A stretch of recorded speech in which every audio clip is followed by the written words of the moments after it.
Tatanggalin na rin mga lambot. Yun. Alin pa? Tatanggalin na rin tuyo, ma'am. Alin? Ayan, yung tuyo, tanggal na, yung tuyo. Yung tuyo lang, tuyo, ayan. Sino naman? Wag. Yung isagad mo dun sa ano. Allah, Allah. Eh bakit mo tatanggalin yan? Aring isa! Aring isa ang tuyo! Ano mga tuyong dahaw yan?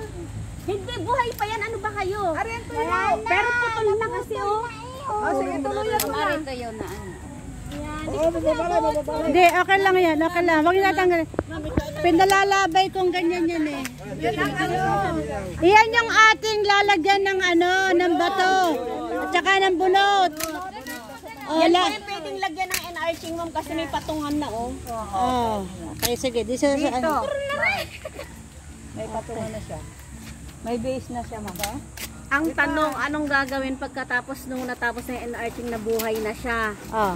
Kasi ang alam ko, kasi di ba ang in-enarching po, yun po ay seedling, old stock. Oh. Na ang ibig sabihin po, nang pag nabuhay na siya, puputulin na dyan at pwede mo nang itanim sa ibang. Ay, hindi. Pwede na, pwede na.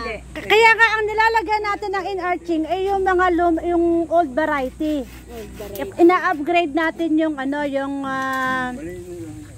puno. Ang pinuputol, yung kinatitan niya. Yung kinapitan. Oh. Yun ang puputulin. Okay na, baka mawala na ng sanga yung aking rambutan. Maglalagari din ng kabuyo. Ito naman tayo, ito. Aring kaping ari ang walang silbi. Ayan. Ay, ayan. Ayan, pwede yan, sige. Pang-alihin nyo yan.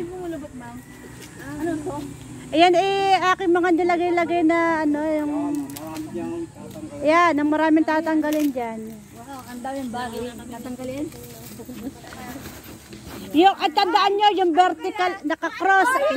Bagay yung bagin! Baka yan Yung halaman yan. Pero pwede nyo nang anahin yan. Ay, yung kwan. tanggalin? Oo. Kawawa yung kape. Hindi na mama, ano na. Hindi, okay lang yan. Tsaka tinyo, aring kaping ari wala rin silbi. Ilang piraso? Dagdag po. Mel, tinan mo aring kaping ari. Dagdag. Ito ang dapat natin putulin. Pababatain. Di po putulin na, ma'am. May bunga pa po. Ay, kakapiranggot. Ma'am, Puputulin na are. barako. Ang lalaki ng bunga. Opo, barako talaga siya. Sisibol ulit? Sisibol yan. Ito yung nasa nursery. Pinutol pero sibol. Ay, yung puputulin. Ariho? Hindi. Yan. Kaya po yan.